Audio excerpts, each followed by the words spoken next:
And we do begin tonight with a News Channel 3 exclusive. Phase 2 of the Palm Springs Homeless Navigation Center is now open, with the first people moving in today. Hello, I'm John White. Karen Devine has the night off. News Channel 3's Peter Daut has been following this closely now for a long time with all the delays for this project. He's here now with a look at what residents will find and why officials are calling this a game changer when it comes to this crisis. You are right about that, John. That is certainly the hope that a lot of people have. The nearly $40 million project may finally provide a major catalyst for change on a problem that has long frustrated Valley leaders and residents alike.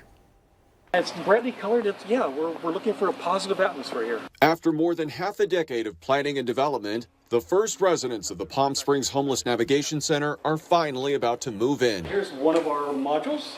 But before they do, we got an exclusive tour of the 80 independent housing units, many complete with kitchenettes, where people will live as they work toward moving into permanent housing. You know, again, this is nothing extravagant, but it's a lot better than being on the street, and it's functional.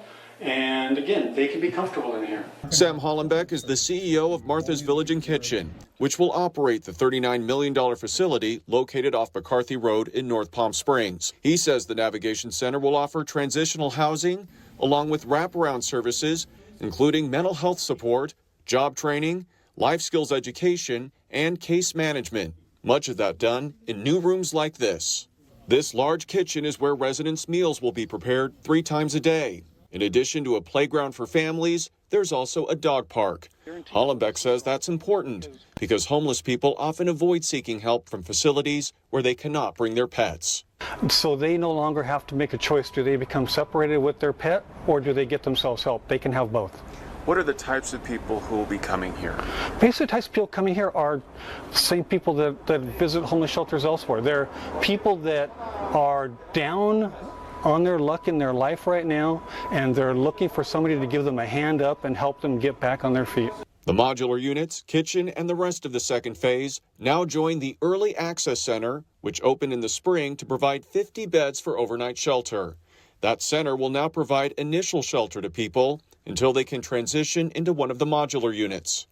How long do you anticipate the average person will stay here? So that's probably the most difficult question to answer. So some guests may be able to only have to be here 30 days, some may take up to 90, some may take more. So it depends on the acuity level, but ideally we try to get them into permanent housing as soon as possible. The opening of the second phase comes in the wake of the Palm Springs City Council passing an anti-camping ordinance aimed at taking a tougher approach towards those living on the streets. City and county officials say the Navigation Center will provide help to those who want it. Are you hopeful this facility will make a difference? I'm not only hopeful, I'm confident that it's going to make a difference. Other models across the country have shown that this is very successful. And today only about 20 people moved into the center, but officials expect it will be at full capacity in the next 2 months, so about 120 residents. Priority will be given to people from Palm Springs and the surrounding cities. These people are screened and placed into a permanent housing plan. For all of our in-depth coverage on the Navigation Center and the homeless crisis here in our valley, head to KESQ.com.